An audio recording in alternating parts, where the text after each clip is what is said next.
and his symptoms really were quite typical of Addison's. His symptoms included fatigue, weakness, dizziness, a hunger or craving for salt, low blood pressure, especially when standing for a long time, nausea, vomiting, back pain. Now, as far as that low blood pressure when standing for a long time, you can imagine when someone is on a campaign trail, which does require a lot of standing, being in the hot sun, shaking hands, being up and ready. That would be quite strenuous if you have Addison's disease. It was actually documented that President Kennedy collapsed 2 times. He collapsed once during the election campaign at the end of a parade, and he collapsed a second time during a congressional visit to Britain. So he really did have some of the typical symptoms of Addison's disease. Some other symptoms of Addison's disease include muscle weakness, weight loss, and in women, they can have a decreased sex drive, and also discoloration. You can get a darkening of the hands, the face, and in the back of the neck. So these are the general symptoms of Addison's disease. So what is the cause of Addison's disease? Well, back when Addison's was first discovered, tuberculosis, that infection, tuberculosis, was the most common cause of Addison's.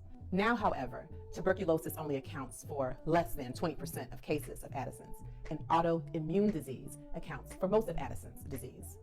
So autoimmune disease is what President Kennedy had. What is autoimmune disease? Well, just like in a biography, if you write an autobiography, it's about yourself. Well, in autoimmune disease, instead of your antibodies fighting the bacteria and the viruses and germs in the outside world, your antibodies turn against you and begin attacking your own body. So in President Kennedy's case, his antibodies attacked his adrenal glands, which is what caused his adrenal insufficiency.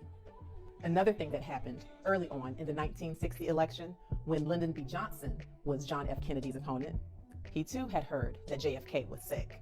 And he actually put out the official statement that JFK had Addison's disease. Now you can imagine, if you're a young man running for president and the whole world finds out that you have this grave illness, they may perceive you as sickly and weak and unable to perform the job of the president of the United States.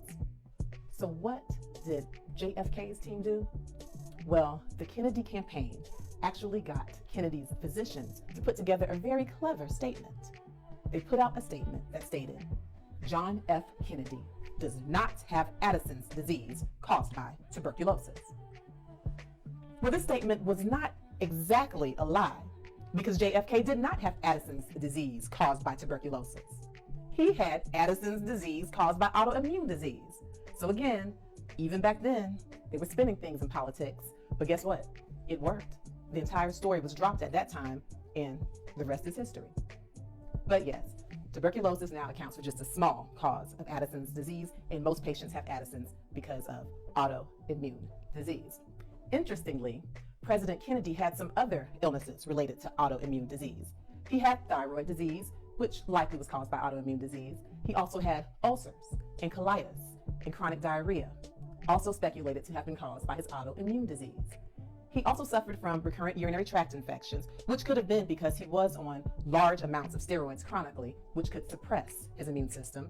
And he had chronic back pain. Now that could be from autoimmune disease, or the chronic use of steroids could have caused him to develop weak bones or osteoporosis.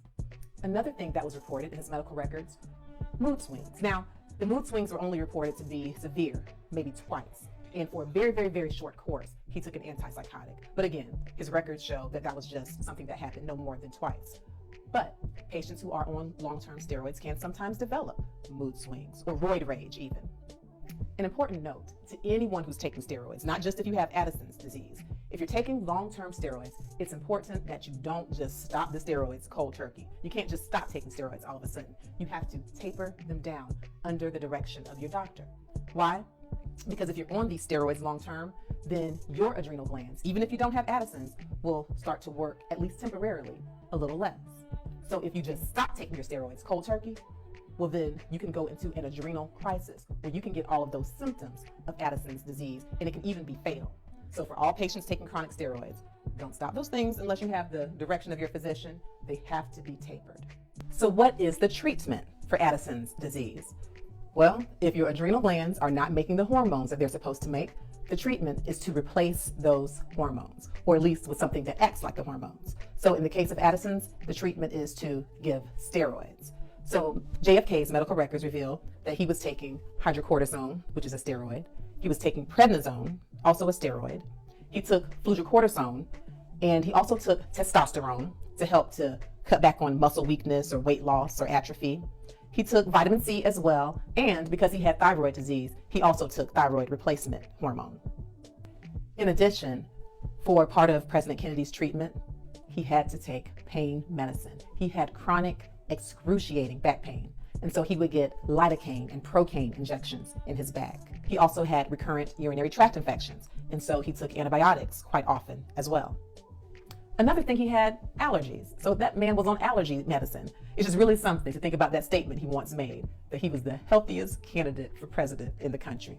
Amazing. So how do you get diagnosed with Addison's disease? Well, the initial test is an AM or a morning cortisol level.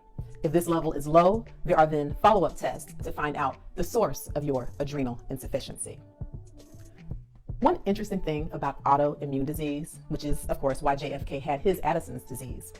When autoimmune disease occurs in a person, it often runs in the family. We have later learned that JFK's sister, Eunice, had Addison's disease. And his son, the late JFK Jr., had Graves' disease. So there you have it. That sums up my general overview of President JFK's secret sickness. I find it really interesting. Now, normally I like to talk about pop culture and celebrity news and the way that those things intersect with health, but I'm also very, very intrigued by politics and history and how they intersect with medicine. Basically, I'm just nosy. And my nosiness transcends all time periods, all genres. It knows no limits and no bounds. So if there's any other health topic you'd like me to discuss, please, please, please comment down below.